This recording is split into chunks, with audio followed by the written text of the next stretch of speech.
उत्तर प्रदेश से कई अलग अलग इलाकों को आप तक पहुंचाने के बाद एक बार फिर हम हापुड़ जिले में मौजूद है, जो कि पश्चिमी उत्तर प्रदेश में स्थित है।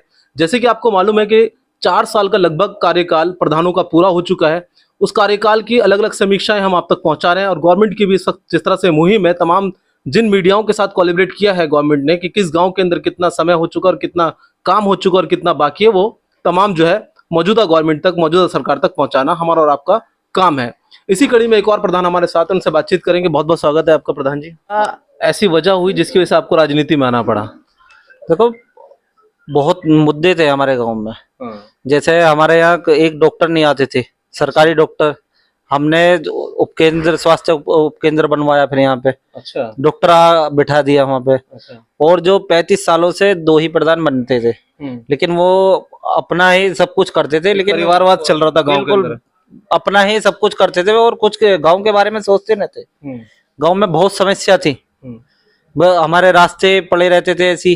अच्छा। और नाली, और उसमें स्कूल देखकर जहन बना कि कहीं ना कहीं खुद जो है राजनीति में आना चाहिए। बिल्कुल नई सोच, हमारे पढ़े लिखों की जरूरत है गांव में। बिल्कुल बिल्कुल। कि लफड़े होते थे गांव में, बहुत समस्या ऐसी थी कि हर वक्त जमीनों पे ही केस चलते रहते थे, कोई ना कोई विवाद रहता था। अच्छा।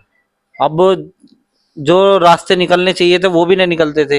अच्छा, जब हमारी गाड़ी आ रही थी तो हमने एक शूट करा एक टंकी को जी, तो ये पानी की टंकी के आप ही के कार्यकाल में बनी? जी, इसी बार हमने पास करवाई थी। अच्छा, आप ही के लगभग उसका कार्य मैं देख रहा हूँ कि पूरा होने वाला है। इसमें जल्दी ही चालू पानी मिल जाएगा सबको। अच्छा, गांव वासियों को जो है अब अच्छा स्वस्थ पानी मिल जाएगा। जी जी जी जी। एक साथ में एक और शख्स मौजूद है, उनसे बातचीत करें। क्या नाम है आपका? मेरा नाम मोहम्मद आज़ाद अलीग है। क्या करते हैं आज़ाद साहब? मैं भी एक सेंटर इंचार्ज हूँ शाहीन एकेडमी में। अच्छा, शाहीन एकेडमी में जी। तो प्रधान जी से क्या रिलेशन है, जरा पहले वो बताएं फिर आगे बात। बस रिलेशन तो नहीं, शुरुआत में जब मैं अलीगढ़ यूनिवर्सिटी में ज़ेर तालीम था तो उस वक्त में मैंने प्रधान जी को देखा कि बड़ी मेहनत के साथ लोगों के साथ में खड़े रहते हैं। तो एज अ स्टूडेंट एमयू का मैंने सोचा कि हम इस तरह के लोगों को सपोर्ट करें जो वेल एजुकेटेड है। प्रधान जी हमारे एजुकेटेड हैं, युवा हैं, जिसकी हमें ज़रूरत थी। तो खुद उस वक्त में मैंने प्रधान जी को सपोर्ट किया। मैंने कहा कि आप चलिए, मैं कदम से कदम बिल्कुल आपके साथ तैयार खड़ा हूँ। आप इसी गांव से? जी, मैं इसी गांव से हूँ और मैंने उस वक्त में भी सपोर्ट किया था वेल एजुकेटेड होते हुए, क्योंकि गांव को ज़रूरत थी एक नए इंसान की, नई सोच की और एक नई उड़ान की। कुछ खास बदलाव इस 4 साल के अंदर प्रधान जी के आने के बाद और आप लोगों की मेहनत के बाद? हाँ, वो काफ़ी चीज़ें हमारे सामने आई हैं। जैसे कि मैं यहाँ इतना तो रहता नहीं हूँ, लेकिन जैसे फिर भी मैंने देखा है कि गांव में जो हमारी समस्या थी आमतौर पे सबसे बड़ी वो गंदगी की थी। गंदगी इतनी ज़्यादा थी कि पैर रखने में दुश्वारी होती थी। रास्ते बहुत ज़्यादा ख़राब थे। अभी अल्हम्दुलिल्लाह काफ़ी सफाई है। थोड़ा सा मसला है कावल का जो चला था, इस पर कर्मचारी छुट्टी पे थे, जिसकी वजह से जल भराव और बरसात की वजह से कुछ शिकायतें आई हैं। इस चीज़ को हम कह रहे हैं, लेकिन वो धीरे धीरे ख़त्म हो जाएंगी।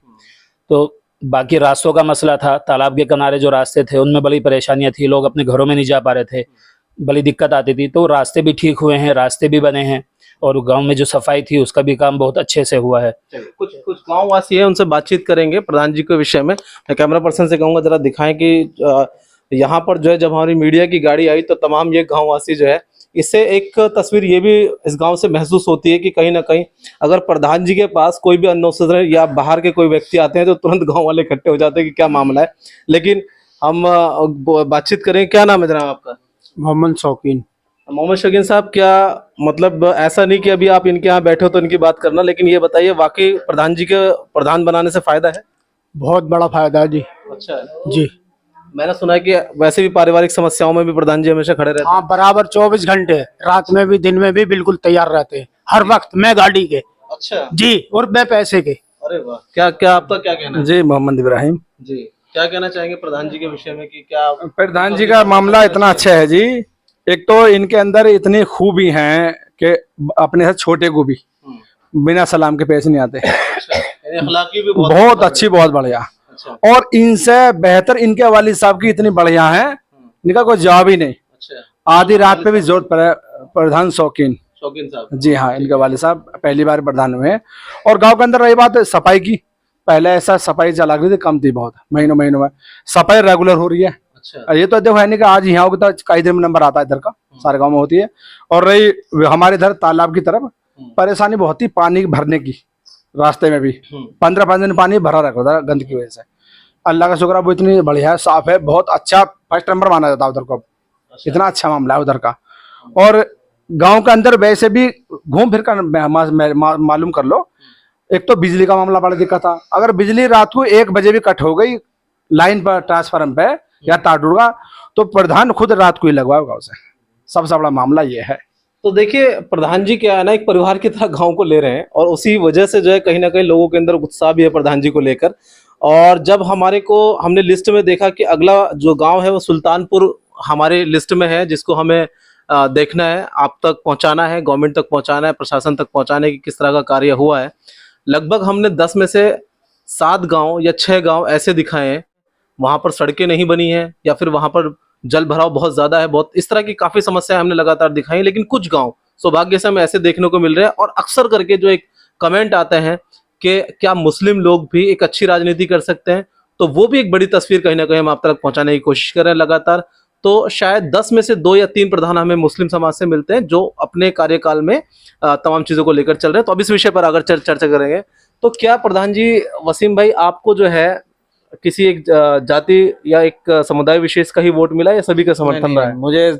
मैं 762 वोटों से तो जीत हुई है मेरी। ये प्लस में वोटें थी आपकी? प्लस में वोट थी। अरे तो इसको प्लस वोटों को आगे के लिए रख देते कि भाई 2 बार का प्रधान बना। तो ये मान के चलो कि किसी पर्टिकुलर एक ने तो दी नहीं, मुझे सबने दी थी। अच्छा। हाँ, मुझे कोई सी बिरादरी हो, कोई भी हो, मेरा अपना खानदानी बेस कुछ नहीं हुआ इस इलेक्शन में भी।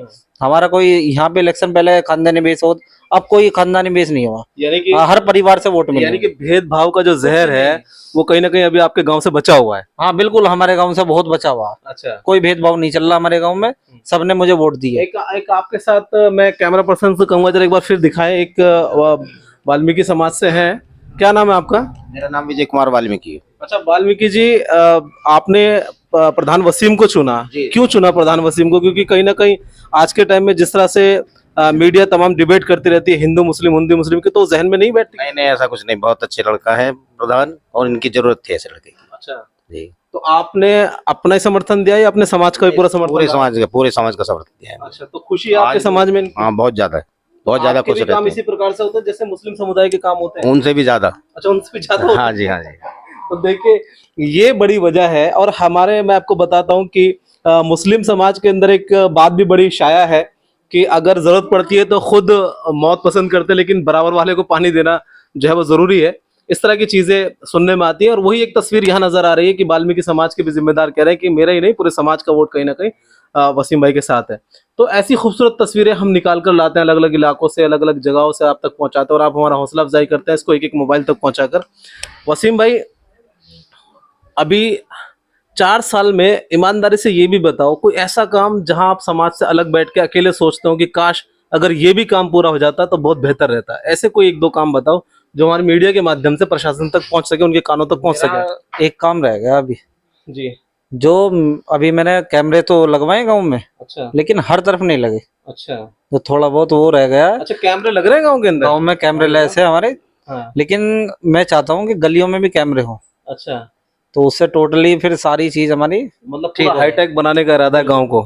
अच्छा, शिक्षा की व्यवस्था कैसी है गांव के अंदर? स्कूल है? बहुत अच्छी, 2 स्कूल हैं। अच्छा।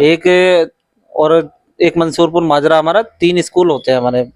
तो शिक्षा बहुत अच्छी तरीके से चल रही है। मिड डे मील बहुत अच्छी तरीके से हमारे सामने चल रहा है। अच्छा जी, यानी व्यवस्थाएं ठीक है, बिल्कुल बढ़िया अच्छी है। तरीके से करवा रहे और लोगों तक जो जरूरतमंद है उन तक राशन वगैरह की व्यवस्था? हैं। बिल्कुल, राशन सबके पास जाता है। किसी की कोई शिकायत राशन वगैरह को लेके? सबको सही प्रॉपर मिल रहा है। चलिए प्रधान जी, आगे क्या टारगेट है? क्योंकि 1 साल का समय बचा हुआ है लगभग, और उसके बाद फिर कहीं ना कहीं दोबारा चुनाव की तैयारी में तो अभी से खैर लोग लग गए, लेकिन मुझे नहीं लगता कि शायद आपको कोई तैयारी खास करने की जरूरत है जिस तरह से माहौल देख रहा हूँ मैं। तैयारी तो जरूरी है। अच्छा, फिर भी तैयारी में लगेंगे? जी जी जी। अच्छा, पिछला रिजल्ट कितने अच्छा आया हो, 90% भले आया हो, लेकिन अगली बार फिर जो है 100% तैयारी? बिल्कुल तैयारी। अच्छा, तो दूसरे कैंडिडेटों के लिए वोट वगैरह छोड़ो वोट या नहीं, कुछ इरादा है? वो तो देखो पब्लिक के ऊपर है, पब्लिक कितना किसको देगी, लेकिन उम्मीद तो ये है कि 90% 90 जाए। अच्छा, 90% है। अच्छा, मैं जनाब आपकी तरफ आऊंगा फिर दोबारा। अभी एक और हमारा एक अहम मामला है जो हम पूरे देश के अंदर देख रहे हैं, जिस तरह से नेशनल चैनलों पे सिर्फ हिंदू मुस्लिम डिबेट चलती रहती है, और जिसका खामियाजा कहीं ना कहीं बड़ा ये होता है कि कुछ मोबलिंग के शिकार हो रहे हैं, कुछ किस तरह की नफरतों के शिकार हो रहे हैं, उस पर आप क्या सोचते हैं? क्योंकि युवा हैं, पढ़े लिखे हैं, और क्या मैसेज देना चाहेंगे देश को? चुनाव की सुगबुगाहट चलने लगी है कि जगह जगह हम देख रहे हैं कि पोस्टर लगने शुरू हो गए हैं। यहाँ भी चल पड़ी है। अच्छा अच्छा। हाँ, तैयारी चालू है, बस सिर्फ आरक्षण को देखा जा रहा है, क्या आरक्षण क्या सीट किस में जाती है। जी। अच्छा, एक बात और भी है, क्या नए एजेंडे होंगे अपने गांव को लेके, अपने गांव वासियों को लेके? क्योंकि अभी तक की तमाम इस आज की रिपोर्ट में हमें महसूस हुआ कि आपने यहाँ पे स्वच्छ व्यवस्थाएं करें, आपने शिक्षा की व्यवस्था कराई, आपने पानी की टंकी का प्रस्ताव पास कराया, ये बहुत, और सबसे बड़ी काम जो आप अरविंद केजरीवाल की तरह आपने दिल्ली के अंदर जिस तरह सीसी कैमरे, इस तरह आपने यहाँ भी सीसी कैमरे लगवाए, ये बड़ी बात है। तो अगला एजेंडा क्या होगा, अगले टारगेट्स क्या होंगे अगले चुनाव को लेकर, वो जरा कुछ बताएं। अगले टारगेट यही है, जैसे हमारे पानी निकासी का मसला है, तो ये तालाब में तो अब भी काम करवाया था, फिर काम होएगा इन तालाबों में, और जरूरत है काम, और जरूरत है। अच्छा। एक पता चली है कि एक नाला निकला हुआ है हमारे गांव से गोंदी के लिए, तो उस पे मेन मुद्दा रहेगा कि अगर जो ऐसा होता है, नाला निकल जाता है, तो हम जी तो हमारा ये काम बहुत अच्छे से निपट जाएगा कि पानी उधर का, जो इधर के साइड है, पानी वहाँ पहुंच जाए, और गांव में जल भराव नहीं होगा, जल भराव नहीं होने का, कम हो जाएगा पानी फिर उधर से। तो गांव वासियों का क्या शुक्रिया अदा करना चाहोगे हमारी मीडिया के माध्यम से, क्योंकि हमें पता है ये लिंक पहुंचती है आपके पास, जी तमाम में वायरल होने वाला है। गांव का तो तहे दिल से शुक्रिया हमने कर भी रखा और है भी, क्योंकि उन्होंने ही मुझे आंखों पे बिठाया है। चलिए, देखिए, बहुत सादगी से, बहुत सच्चाई से और बहुत खुसूस तरीके से ये आप तक तमाम बातें आज के इस पॉडकास्ट के अंदर आपने देखा कि हमने गांव के विकास के बारे में बात करी, मुसलमानों की सोच हिंदू भाइयों को लेकर क्या है वो दिखाई, वाल्मीकि समाज के लोग साथ में बैठे हुए हैं, एक ही दस्तरखान पर हैं, एक ही साथ हैं। तो ये खूबसूरत तस्वीर पूरे हिंदुस्तान तक जानी चाहिए। अब ये आपकी जिम्मेदारी है। कैमरा पर्सन वसीम आलम के साथ मैं फुरकान, हापुड़।